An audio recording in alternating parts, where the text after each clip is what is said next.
Welcome to mega 9 TV. నేను దేవా.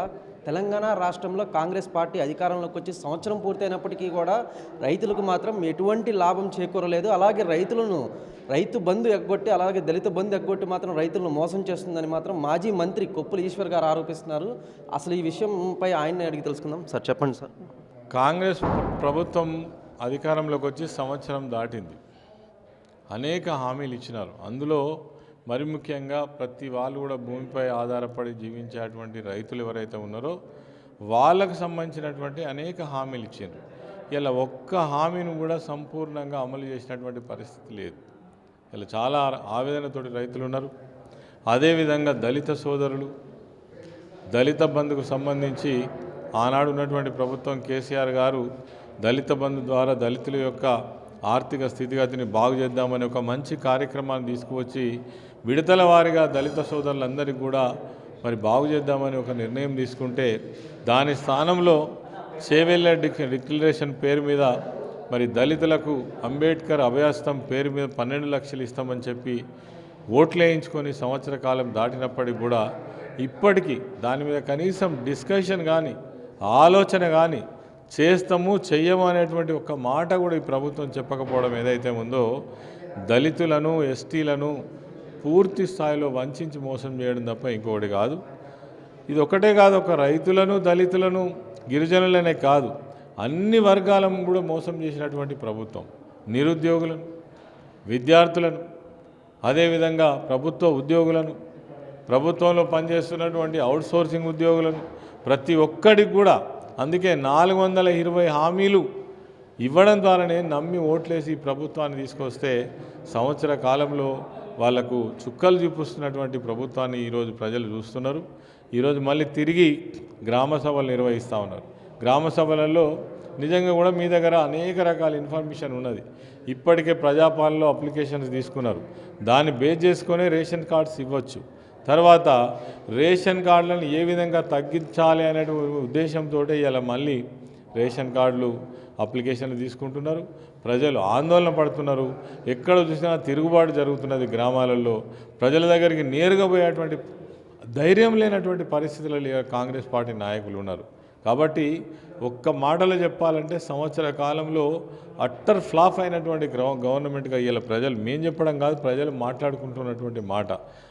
ఇటువంటి ప్రభుత్వాన్ని ఎక్కడ చూడలే.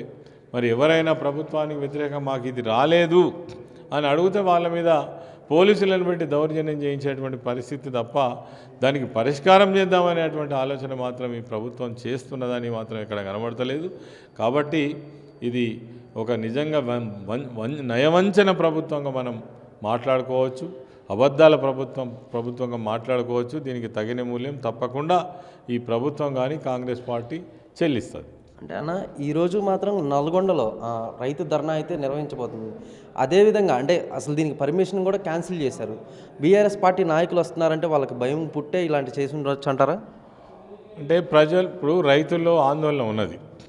రైతు బంధు ఇప్పటి వరకు కొంత 1-2 ఎగ్గొట్టిండ్రు, మిగిలినది అసలు ఇప్పటి వరకు ఇవ్వట్లేదు. అప్పుడు ఒకసారి ఇచ్చింది ఏదైతే ఉందో కేసీఆర్ గారు స్పేర్ చేసి పెట్టిందే రిలీజ్ చేసిండ్రు. తర్వాత వాళ్ళకి ఇప్పటిదాకా కూడా ఒక క్లారిటీ లేదు. ఇస్తారా ఇవ్వరా, ఎవరికి ఇస్తారు ఎవరికి ఇవ్వరు, అనేక రకాల అనుమానాలు ఉన్నాయి. వాళ్ళు ఆ రోజు ఏం చెప్పారు, ఇప్పుడు తీసుకుంటే మీకు 10,000 వస్తుంది, ఇంకొక నెల తర్వాత తీసుకుంటే మీకు 15,000 వస్తుందని ఆయననే స్వయంగా చెప్పే. మరి సంవత్సరం దాటిపోయాయి. రైతులలో ఆందోళన ఉండదా? తర్వాత రైతులకు ప్రోత్సాహం ఇచ్చే విధంగా 500 రూపాయల బోనస్ ఇస్తామంటిరి. తర్వాత రైతు కూలీలకు ఇస్తామంటిరి, కౌలు రైతులకు ఇస్తామంటిరి. వీళ్ళందరూ కూడా ఎదురు చూస్తున్నారు. పంటలు కొనే విషయంలో కూడా మీరు చేతులు ఎత్తేస్తుంది. ఎక్కడికి అక్కడ వాళ్ళు అమ్ముకొని తెగనమ్ముకొని నష్టానికి రైతులు వడ్లు అమ్ముకునేటువంటి పరిస్థితి మొన్న సీజన్లో మనం చూసినాం. మరి కొద్దిమందికి ఏదో సన్న వడ్లకు 500 బోనస్ ఇచ్చి అంటే పండిందేమో 55 లక్షల మెట్రిక్ టన్నులు అయితే 5 లక్షల మెట్రిక్ టన్నులకు మీరు 500 బోనస్ ఇచ్చి అందరికి ఇచ్చినామని చెప్పబడుతుంది. రైతు రుణమాఫీ కూడా మరి 40% ఇచ్చి మేము అందరికి ఇచ్చేసినామని చేతులు ఎత్తబడుతుంది.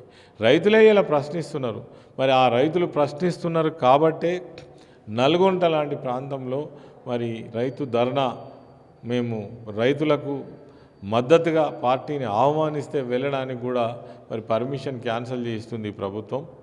కారణం ఏంటంటే రైతుల ప్రశ్నలకు వీళ్ళ దగ్గర సమాధానం లేదు, చెప్పలేరు, ఎందుకంటే చేయలేదు, చెప్పింది వేరు, ఇలా వ్యవహరిస్తున్నది వేరు. దీన్ని రైతులు ఏమాత్రం జీర్ణించుకోలేక ఉన్నారు. మేము పోయినా పోకున్నా రైతు ధర్నాలు జరుగుతాయి. ఏ ఊర్లో చూసినా ఏ మండలం చూసినా రైతులు ఆటోమేటిక్గానే కలెక్టరేట్ల దగ్గరికి మండల ఆఫీసుల దగ్గర పోయి ధర్నాలు చేస్తూనే ఉన్నారు. అంటే ఆ స్థితికి 1 సంవత్సరంలోనే ఈ ప్రభుత్వం దిగజారిందని ఈ సందర్భంగా చెప్పదలుచుకున్నాం.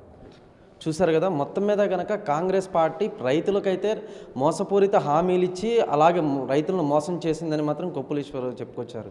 క్రమేణా నీరస్త దేవా, మెగా 9 టీవీ, హైదరాబాద్.